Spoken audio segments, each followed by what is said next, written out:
You're someone with a vision for your practice, for your side hustle, and for your personal journey. But when it comes to establishing your path on how to get to where you want to be with your practice, things get a little messy. You're also someone who'd prefer to go in person instead of to groups and listening to everyone else's story. To me, it sounds like you could benefit from one on one consulting with our experienced practice of the practice consultants. From $5.95 a month and up, you can work with a consultant that will give you more direction and practical, tried and tested tips matched to you and your goals. For more information, visit practiceofthepractice.com/apply. Again, that's practiceofthepractice.com/apply.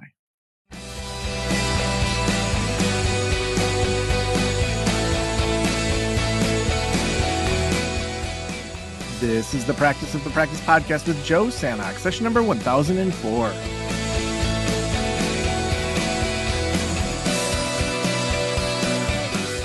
I'm Joe Sanok, your host, and welcome to the Practice of the Practice podcast. I am so excited that you are here today. What a ride it's been over the last month and a half or so.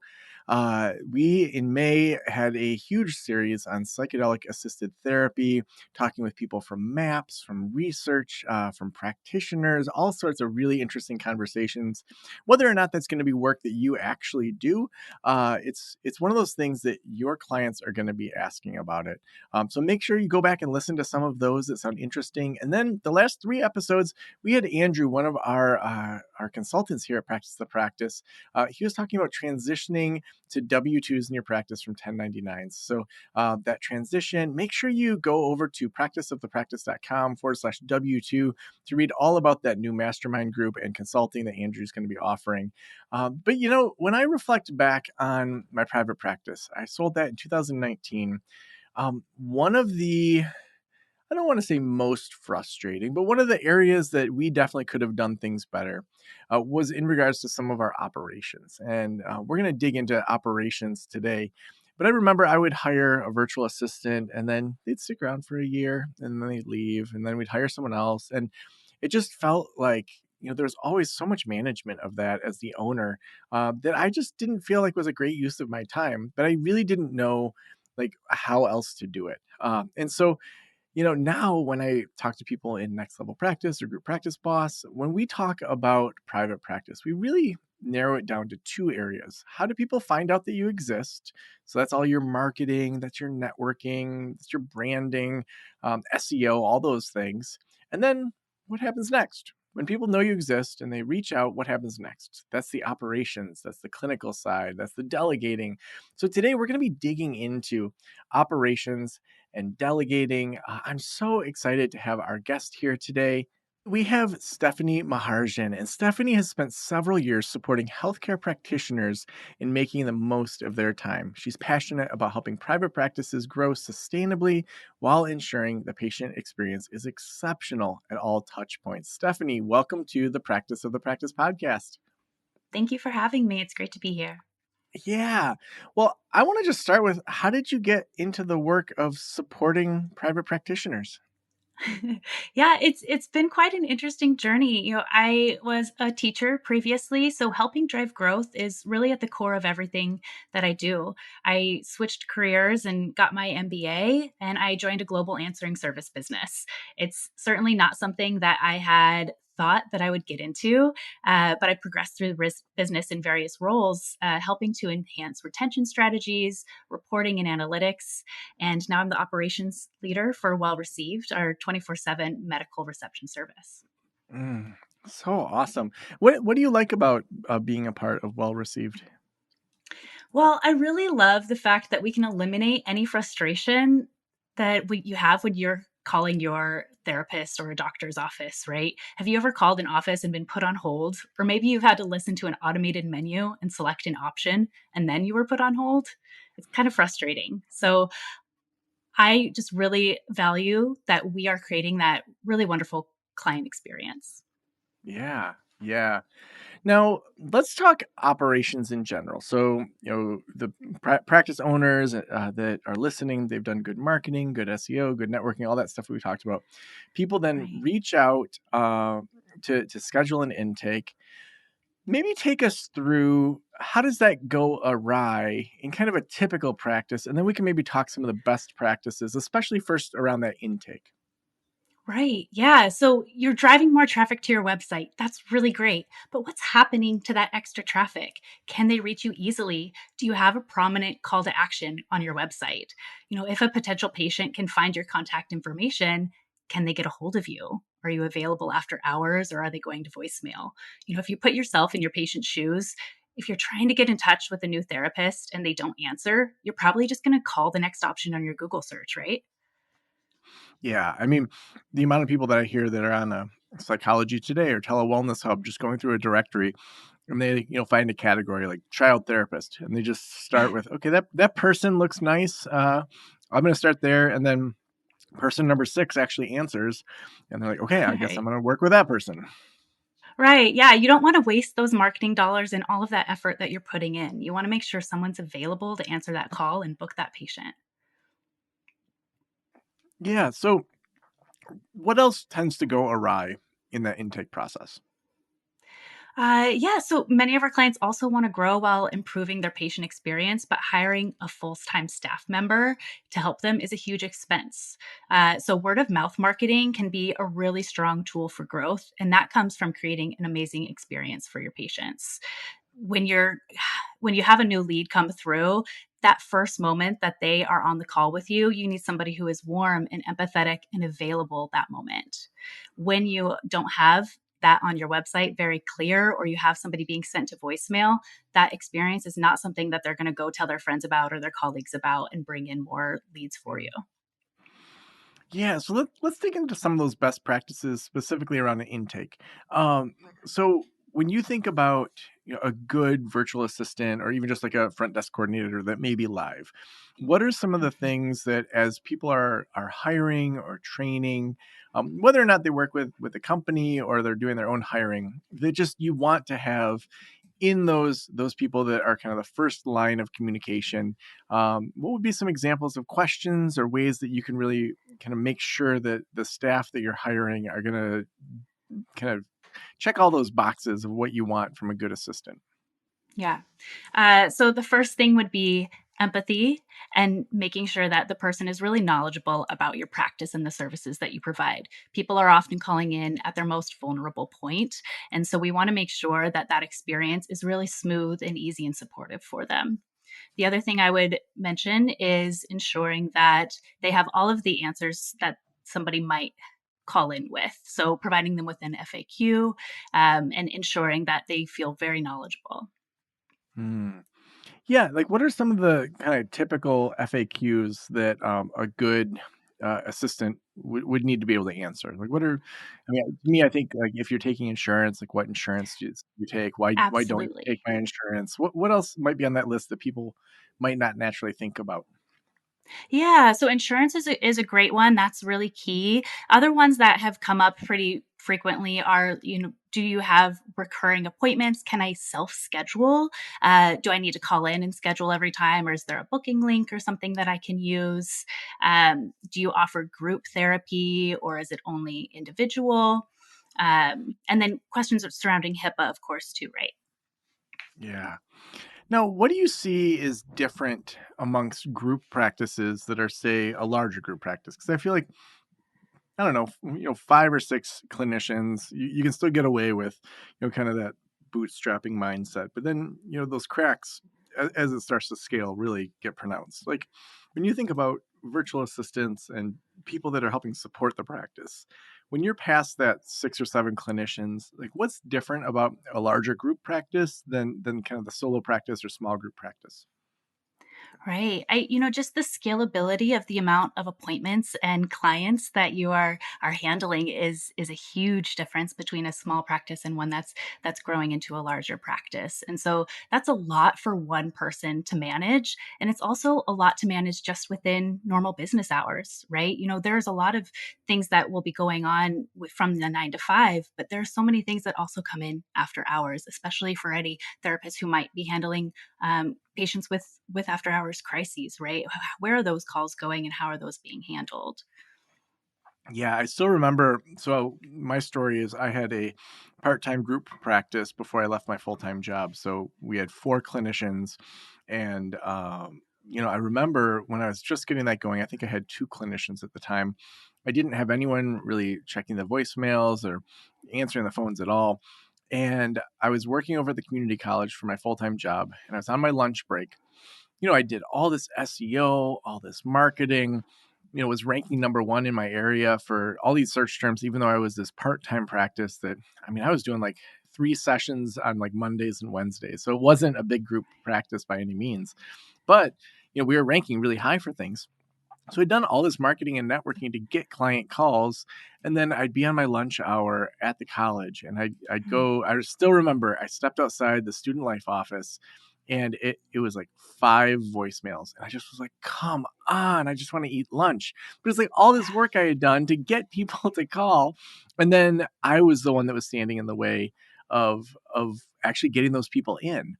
And so I remember, like, I still remember exactly where I was standing, where I'm just like, I have to hire someone. And at the time, I just posted on Facebook, I'm looking for somebody that can check my voicemail twice a day and schedule clients. And it really was like, how do I keep this simple and cheap at that time? Because it was just getting going.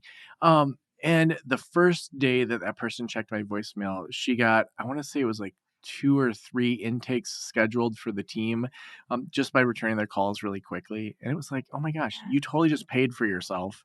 And I don't have to answer calls anymore. Like, why did I Right. do that? Yeah. And then, over time, obviously, grew that. Um, Mhm. as people are growing, beyond just answering the phone, I think a lot of people don't understand the potential of a virtual assistant in what they can be doing, beyond just answering the phone. What other things are maybe areas that an assistant can help with that maybe the average practice owner doesn't even think about? Yeah, I mean, just speaking to your story about booking, I think you said 3 appointments that ended up paying for itself. I just heard from a client that said we've increased appointments being booked by at least 30%, and they've only been with us for 6 months. So, not just taking calls, but booking those appointments and growing that customer base, that patient base, and continuing that. Mm. The other thing I would say would be assisting you with not having to be on call for 24/7. I had a client say they were on call for 24/7 for the last 6 years, and it really took a toll on their life. And so being able to, like you said, just step away and have an uninterrupted lunch, that's really something that an assistant can provide as well.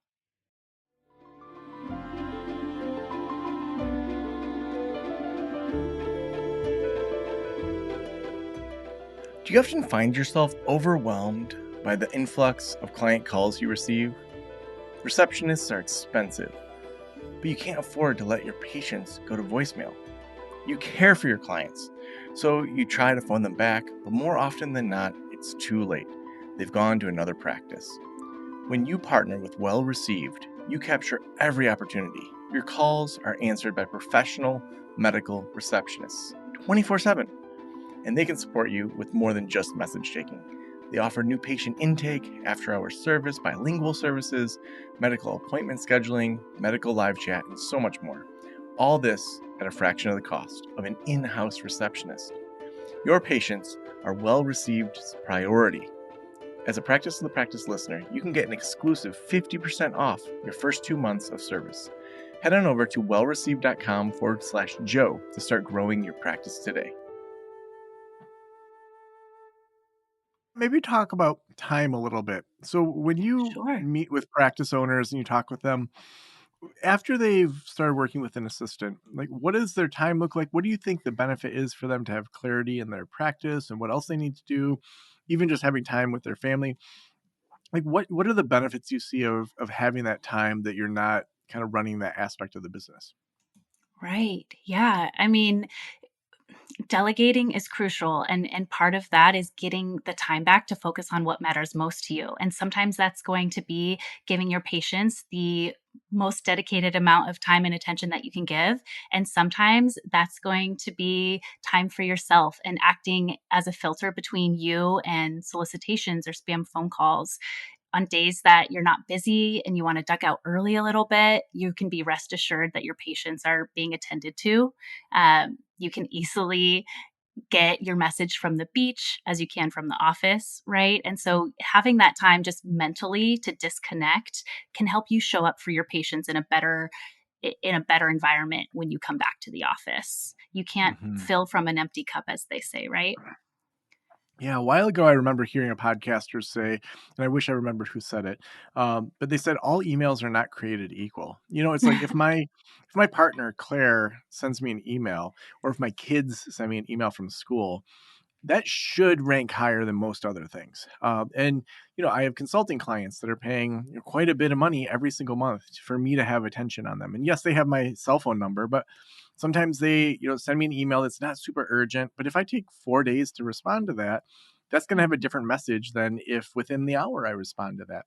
And so even having an assistant that says, hey, this consulting client sent you an email, make sure you check their Trello board sometimes today, or even better, she'll like put it into my calendar. Check this person's Trello board. I see you have 15 minutes. I plugged that in. I mean, that just to me, I can focus on the highest use of my time and not get sucked into all the back and forth via email or back and forth via communication within the team. Even down to, I saw that there was an email from the choir teacher. My daughter's trying out for honors choir. And, Oh, she, for years has been like good at singing, but like scared of honors choir. But now she's trying out for this thing. And I saw that her time is after school, this coming Thursday, and that I have to pick her up at a different time than she usually rides the bus home, so I don't have to. And I went to put it in my calendar, and my assistant already had that in my calendar. Like, to just know that there's these double checks on even some of my personal life. absolutely. In life, even outside of just the practice, like, what do you see in regards to people when they're really living this life of, I'm focusing on my best work and I'm allowing someone else to have the delegation and to trust them and to give feedback if it's missing the mark? What for the average business owner tends to be the benefits outside of even just their business growth? Yeah. I mean, I think just a sense of relief and that not everything is riding on your shoulders. You have the opportunities to go explore other interests and hobbies and things that spark joy in your life.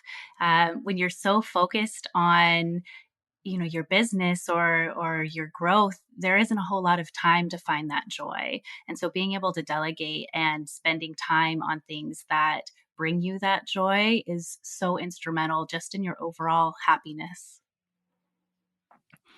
I think it also um like helps your clients see the life that you're trying to help them live. Ah, If you're working with a client and they're burned out and stressed out, and they're like, "Man, I work all the time," and you're like, "Yeah, me too. I'm on call 24/7, and I hardly get time on vacation." Like, what kind of example does that set to your clients compared to, mhm, you know what? I've actually figured out some checks and balances and some delegation, and I've decided that the therapeutic side is the part that I love doing, and the other parts I don't love doing, and I'd rather hire someone that loves doing those things. To me, that just sets a different tone. In the same way that I wrote a book about it's Thursday is the new Friday. It's about the 4-day work week, and mhm, if we didn't live that as a company, and if I was just seeing people on Fridays and checking my email a bunch on Fridays and not living that, that's kind of hypocritical. So it then inspires my consulting clients that I'm doing one-on-one work with, to work in a different way than mhm. if they just were spinning their wheels on unnecessary things. uh, Right. when you think about delegation, what are other areas that you see clinicians delegating, even things that may be well received doesn't offer, but like that you'd say Mhm. are other things that people are delegating more and more, and it's helping them get to that next level? Yeah. So I'll say, like, firstly, administrative tasks, of course, but then also even hiring agencies to help with your marketing can help as well. If that's not something that you are really, that's not in your wheelhouse necessarily, but it's something you're interested in and you just don't have the time or the knowledge to dedicate to, you can outsource your marketing opportunities, your content, writing blogs, that sort of thing, so that you can still get your practice name out there, but it doesn't necessarily take up too much more of your really valuable time. I love that. Now, when you think about long term, when we're thinking about long term growth, when we're thinking about kind of when to add more assistance or more delegation, are there different phases you see that, like a solo practice tends to need about this much admin support? Then when you kind of scale up, it's this, like, what's the roadmap or the blueprint that you see for most practices as they grow? Yeah, that's a great question. I don't know if there is kind of a threshold when it comes to the growth based on the amount of support that you need. I think that's really something that you should check in with yourself on, and how much am I handling currently, and is that affecting my day-to-day outside life as well as how I'm able to support my clients. And so when you check in with yourself and you kind of feel like things are a little off balance, that's the point where you would want to increase your support. Yeah. I know I was working with a consulting client who he has a 3 location practice, I wanna say 20 plus clinicians, Mm. and he was still doing all the clinical hiring. So, there'd be a new clinician and he would start to finish post the ad, get it going.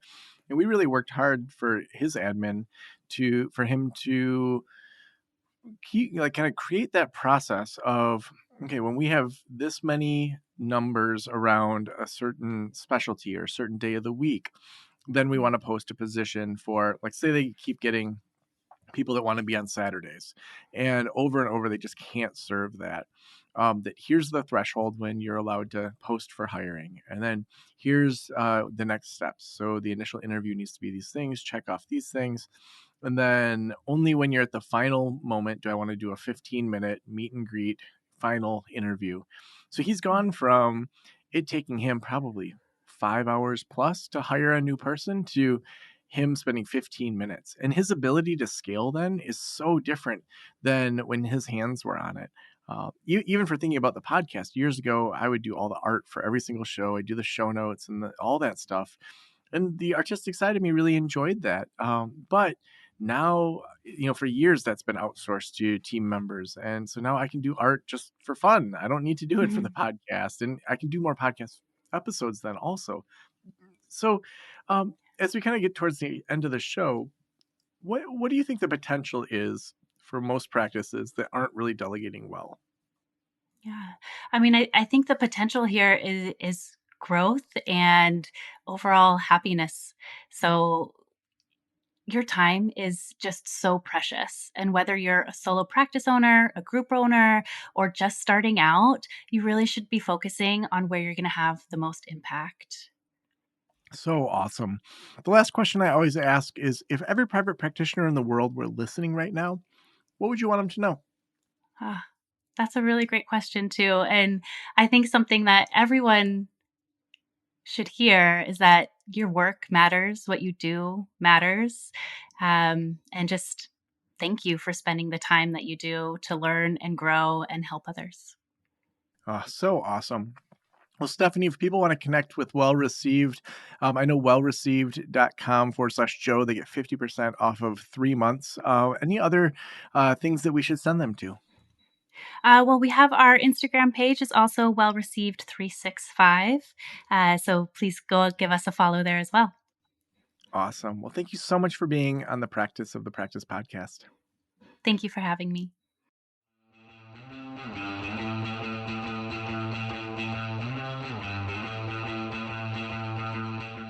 I know that for me, um, I find such satisfaction in doing the work that I love. And sometimes there's kind of bubbles that come through where, for a while I'll, have 10 or so consulting clients, and then I'll realize, what, like, that feels like a little too much. And, maybe I'll, pass, some more people on to, some of our other consultants. Or, we all go through these phases of leveling up in different ways.